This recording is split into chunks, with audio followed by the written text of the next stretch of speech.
उतने ही 1000 वर्ष तक वह पुरुष वैकुंठ में निवास करता है। वह योगियों को भी दुर्लभ सनातन ज्योतिर्धाम गोलोक को जाता है,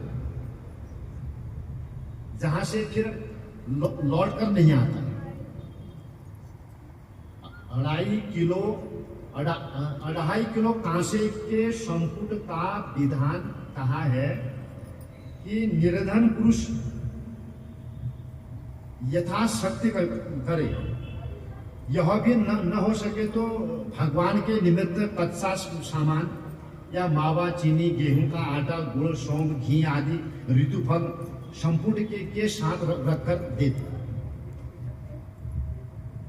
हे नराधिप, आमंत्रित ब्राह्मण दंपति को पुरुषोत्तम भगवान के समक्ष संकल्प करके दान दे तथा प्रार्थना करे, श्री कृष्ण जगदाधार जगदानंददायक एहि आमुष्मिक कामान निखिलान पूरयाशु मे। हे श्री कृष्ण जगदाधार जगदानंद, मेरी इस लोक और परलोक की सभी कामनाओं को शीघ्र पूरी करें। इस प्रकार गोविंद की प्रार्थना कर स्त्री सहित सदाचारी ब्राह्मण को पुरुषोत्तम का स्मरण कर आनंद से भोजन करावे।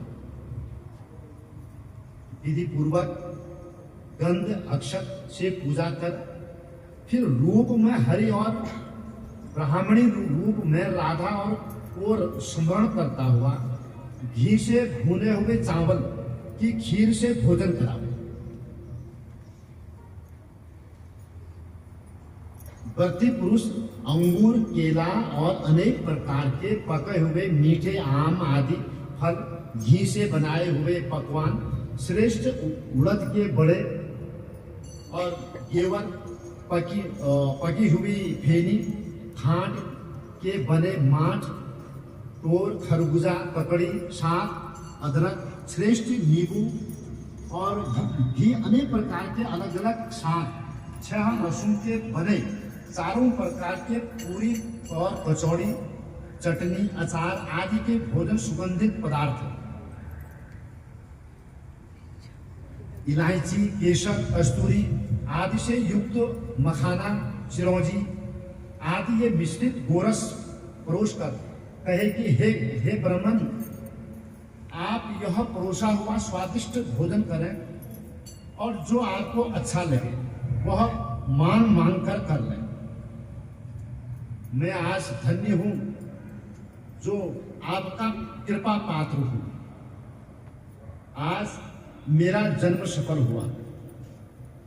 इस प्रकार कहकर आनंद से भोजन कराकर और ब्राह्मणों को पान और दक्षिणा दे। इलायची, लौंग, कपूर, नागरपान, कस्तूरी, जावित्री और कथा और चूना संयुक्त पान भगवान को प्रिय है। पान भी दान करो ब्राह्मणों।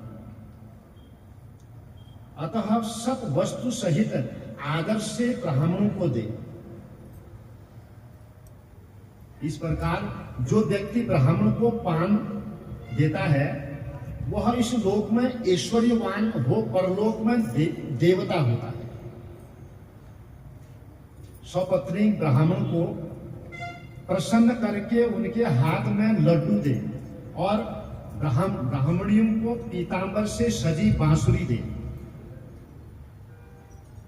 द्वार तक ब्राह्मणों के पीछे जाकर उनका विसर्जन करे और मंत्रहीन क्रियाहीनम भक्तिहीनम सुरेश्वर यद पूजितम मया देव परिपूर्णम तदस्तु। ये मंत्र क्रियाहीन का मंत्र बोलकर पुरुषोत्तम से क्षमा मांगे कि जो भी अपराध हो क्षमा कर, तथा जनार्दन भगवान को नमस्कार करके फिर हाथ में जल लेकर यशस मृता च नामोक्त्या तपो यज्ञ क्रियादिषु न्यूनम संपूर्णताम याति सद्यो वंदे तम अच्युतम। यह मंत्र बोलकर कहे, यदि मुझसे कोई कार्य में कमी रह गई हो तो वह भगवान से कृपा से पूर्ण फलदायक हो। इस प्रकार प्रार्थना करके सबको समान भाव से प्रसाद बांटे तथा मिथ्या भाषण छोड़ और कुटुंबी जनों के साथ भोजन करें। अमावस्या आने पर रात्रि में जागरण करें।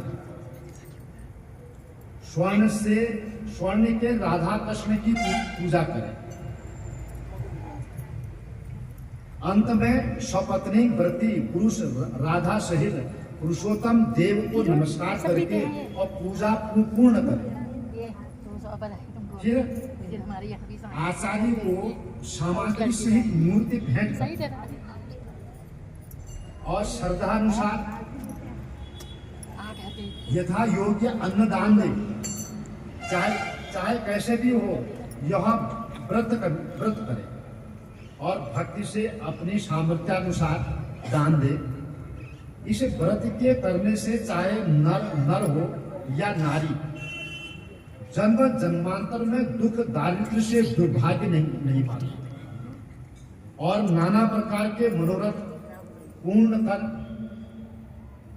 अंत में विमान में बैठकर उत्तम वैकुंठ लोक में जाते हैं। श्री नारायण बोले, श्री कृष्ण हे प्रिय पुरुषोत्तम, मास के नियम को जो अवलंबन करते हैं वे पूर्वजों के साथ सुख भोकर अंत में गोलोक में न जाते हैं।